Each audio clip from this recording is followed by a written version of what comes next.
Do you have a holiday party coming up and you're not sure what to make or take? Or maybe you're hosting the party and it's got you all stressed out, not knowing what to make? I've got some ideas for you that I'll share in this video. We'll go through some easy and quick ideas to add to your menu, as well as a couple additional tips. Join me and let's do it together. Hey, are you ready to make some peanut butter fudge? This is going to be the easiest recipe that you have ever made for fudge. And it is so delicious. People will think you have slaved over this, but it'll be our little secret. It's quick and easy, and it will impress everyone. 3 ingredients, that's all it is. I've got some powdered sugar, some peanut butter, and butter. That's it. So I'll take you step by step as we make this stress-free party food. Okay, let's get started on this fudge. I've put my 2 sticks of butter into my pan and it's just starting to melt. I've got my 2 cups of peanut butter. I'll put that down so I can push this out. So I'm going to add this to the pan, and I've got my stove on medium, just slightly lower than medium. And we're just going to gently melt all this together to get it nice and liquid and combined. Once we do that, we'll add our powdered sugar and we'll stir it and it'll be done. It's that simple. And it'll take just a minute to get these 2 things combined and melted. So this recipe has been in my husband's family for I don't know how many years. He and I have been married almost 25 years, and we started going to family reunions, and his uncle Larry was in the habit of bringing this fudge every year, and my husband just loved it. He always raved over it. And so we got the recipe from him, and we have been making it in our house for many years as well. And we take it to most family gatherings, particularly around the holidays, and it's always a hit. And you can remember this fudge fairly easily.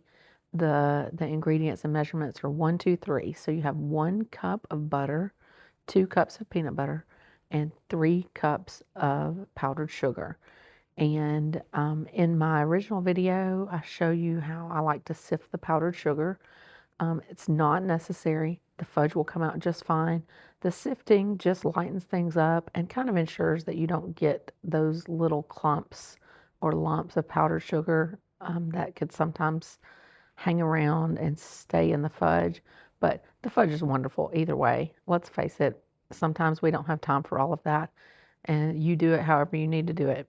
But in this particular video, I show you how I sift the sugar, and everything comes together so nicely, and it just always turns out great. I hope you guys will enjoy this and try it. Fudge does not have to be difficult. Many fudge recipes are, but it just doesn't have to be. So now our peanut butter and butter are melted together. You see this nice silky, beautiful liquid that we have here. So now all we're going to do is we're going to turn the heat off and pull this off of the eye. And then we're going to add our confectioner's sugar and mix it in.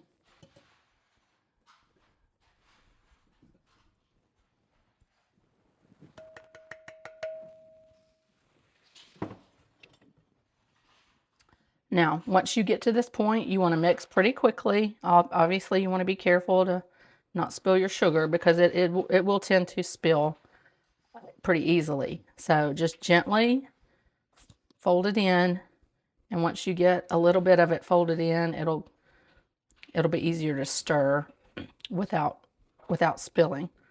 So we're about to that point now. So then I start to get in there and really stir. And as you can see, it comes together really fast. And I already have my pan greased. I have an 8x8 baking dish that I have sprayed with cooking spray.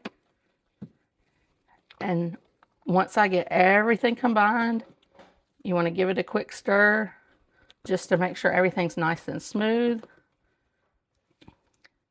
But then we're going to put it in our pan.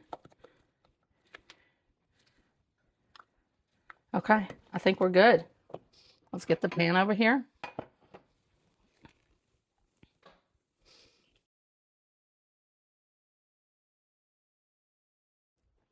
And get it in there and just smooth it out.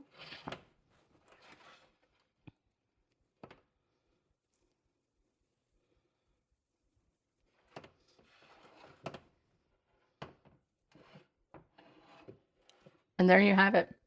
Quick, easy, delicious peanut butter fudge.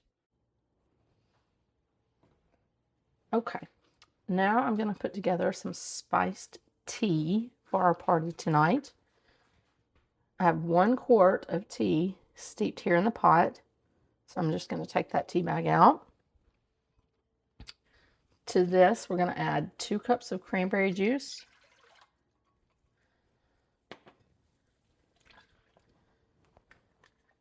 Then we're going to add 2 cups of orange juice.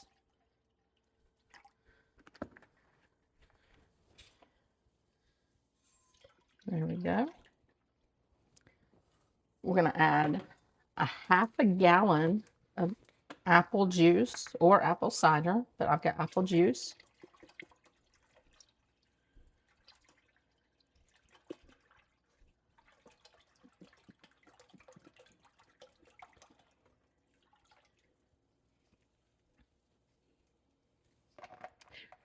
Then we're going to add 1/2 cup of sugar.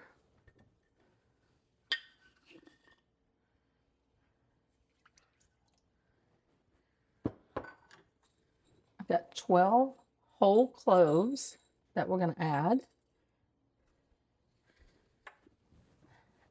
And then we'll put 3 cinnamon sticks in.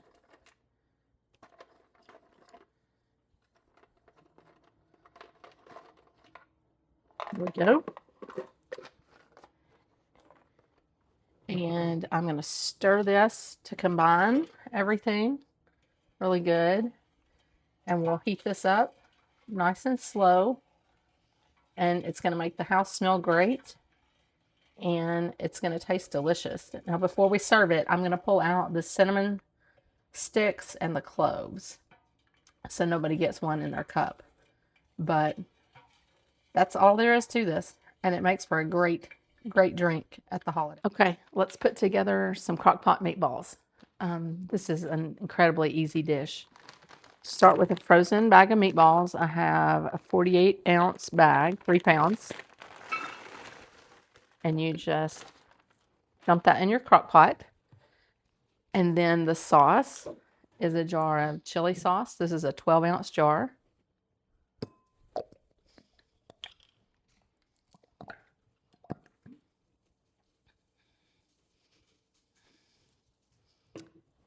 And then we need about 10 or 12 ounces of grape jelly.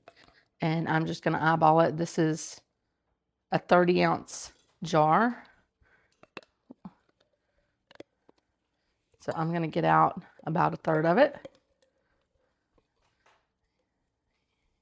You don't have to be super precise. This is very forgiving. And this is always a hit at any gathering. We're just going to stir the two together. And there again, this isn't super critical. We're just trying to blend them a little bit. It'll break down, particularly the jelly will break down as the crock pot heats up. And it's not going to matter too much. But that's it. We're going to pour this over.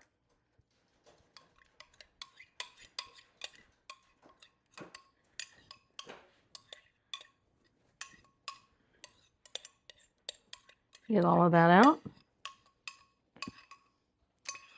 Then we're going to put our lid on and go plug our crock pot in. And we'll be ready for our party in a couple hours. So now I am switching gears, and you see I am putting some sausage into my mixer. I'm getting ready to make the classic sausage ball recipe.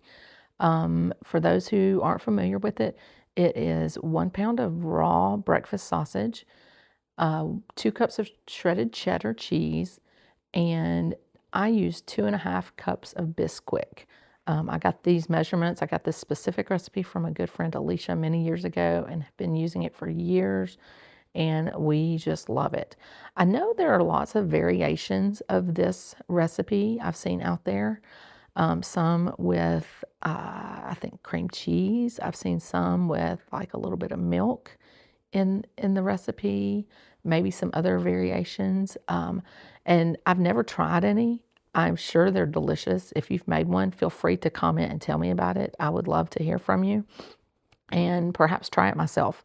But I have just kind of always stuck with this classic traditional sausage ball, and we love it. In fact, I sometimes keep them in the freezer, par baked. I will bake a tray about halfway. So I normally bake these at 350 degrees for 20 minutes. But if I want to freeze them, I will bake it for 10 minutes, pull them out and let them cool off, and then put them in freezer Ziploc bags and store them in my freezer. And we can get them out from frozen and actually cook them, finish baking them. They need about 12 minutes at 350 if you do that, just to get them thawed out and finished baking. But we do that sometimes at home for an easy breakfast, and it's kind of a treat for breakfast, honestly. But nonetheless, that's how I bake my sausage balls. Obviously, this is for the party this evening, so these I'll just put straight into the oven just a few minutes before the party starts and bake them for the 20 minutes that's called for, and they'll be ready in time for us to eat. And as you see here, I am starting to roll the sausage balls out. There's nothing complicated about this. You just roll them into balls, just small balls that you put on your tray.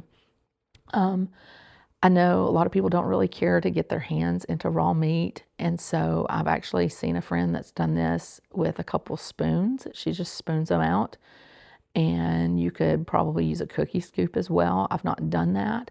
I just kind of like getting my hands in there and taking care of it like this. I feel like I can do it a little better and easier personally, but I understand if you don't like to do this. So there are other options out there.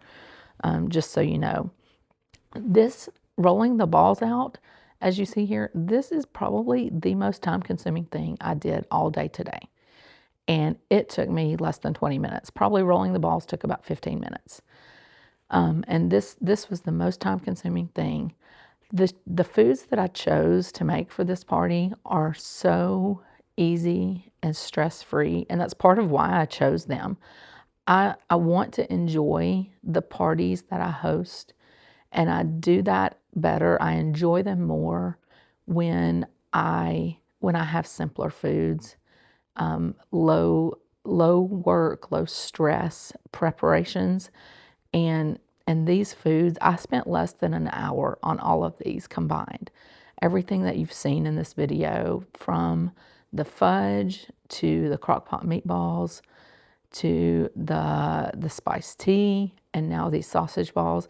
In fact, I was in such good shape that I decided to add a couple things. I made a veggie tray, which I say I added that. I was actually planning to do that all along. So I actually just cut up some fresh veggies and put it on a tray and mixed up a homemade ranch dip to go alongside that. But then I also had enough time and just happened to have all the ingredients for some pinwheels, some pinwheels that you make in tortillas, where you just spread the cream cheese and whatever toppings you want. I didn't film that, mostly because it was kind of a last minute addition, but I made some jalapeno popper pinwheels this evening, where I just put a cream cheese and ranch mixture inside a tortilla, a flour tortilla, and then I sprinkled On that, some bacon bits, some shredded cheddar, and some diced up fresh jalapeno. That was it. And then I rolled them up and wrapped them nice and tight, put them in the fridge for a couple hours, and pulled them out right before the party to slice them up. And that was a fun little addition that I had not planned on. And I only did that because I was in such good shape and had the time that I felt like I could add that to the menu. But this was a very easy day as far as party prep went. So another little tip that I would offer, something I do that helps me in situations like this, is I will allow others to bring things to help with the party. So this particular group that we're having into our home this night already comes to our house on a monthly basis. It's a Bible study group of college age and young adults, and we love having them over. They're so encouraging and uplifting, and we typically have a meal together each month. And in December, we just take a break from that and make it a party. We just play some games, enjoy the food. We had a fun gift exchange this particular night, and I typically publish a sign up each month with Sign Up Genius, and I decide on the menu, or at least the primary portion of the menu, and I'll give some suggestions for things to go with the meal, and or leave some spots for them to have their own ideas. And so they'll often bring the toppings or condiments, or maybe a side dish, desserts, drinks, chips, that kind of thing. And they're great to do that. And that's a huge help for me. It's really a blessing because I can enjoy the preparations a lot more and then enjoy the evening a lot more as well. Unfortunately, I did not get a shot of all of the food as it was ready and prepared for our party that evening, but I do have a shot of the spread of food after most of it had been wiped out and we had thoroughly enjoyed ourselves during the evening. And I will share that with you now, along with the sounds of the evening.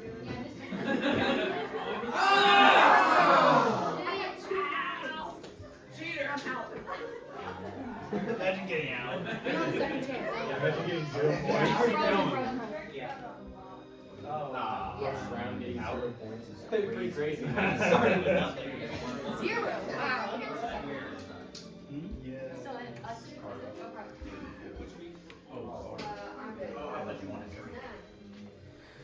We had a really fun evening together. We played games, we ate some good food, we had a gift exchange, and just enjoyed being together. And that is truly what it's all about. I hope you have special time with your family and friends this holiday as well. And I wish you a Merry Christmas from our house to yours.